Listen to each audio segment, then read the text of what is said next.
জীবন থেকে বলছি, হয়তো আমার, না হয় আপনার।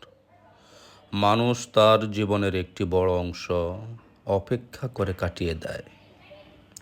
অপেক্ষায় থাকে অনেক মুহূর্ত পর্যন্ত, অনেক দিন পর্যন্ত, সপ্তাহ, মাস, বছর পেরিয়েই অপেক্ষা করতে থাকে।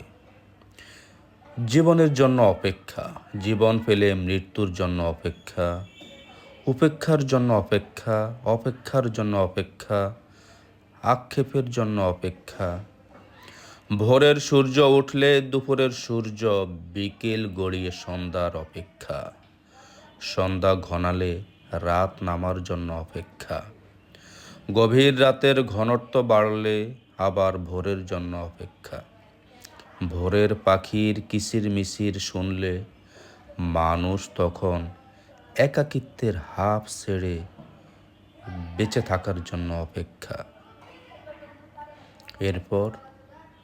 এরপর এই যানজটের শহরে গন্তব্যে পৌঁছানোর জন্য অপেক্ষা।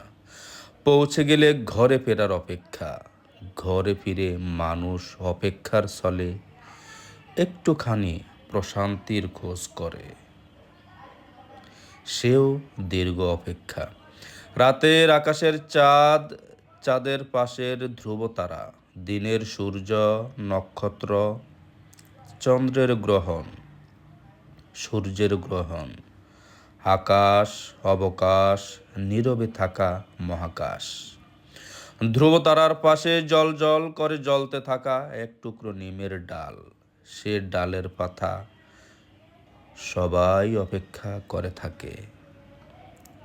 প্রিয় মানুষের জন্য অপেক্ষা, অপ্রিয়তা থেকে নিজেকে লুকিয়ে রাখার অপেক্ষা, জীবনের সবটুকু আক্ষেপকে ভুলে থাকার অপেক্ষা, ভুলে গেলে আবার স্মরণ করার অপেক্ষা, স্মৃতিকে ভুলে যাবার অপেক্ষা, স্মৃতিকে আবার আঁকড়ে ধরবার অপেক্ষা, শুধুই অপেক্ষা, শত বছরের প্রতীক্ষা। কোনো কারণ নেই, কোনো তর্ক নেই, কোনো টানাপোড়েন নেই, অথচ কোনো রকম দোষারোপ পর্ব ছাড়াই কিছু কিছু মানুষের সাথে পুরোপুরি যোগাযোগ বন্ধ হয়ে যায়।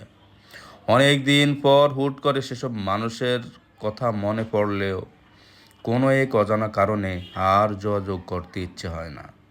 সময় যে দূরত্ব একবার তৈরি করে দেয়, কোনো কিছুই তাকে আর নৈকট্যে আনা যায় না।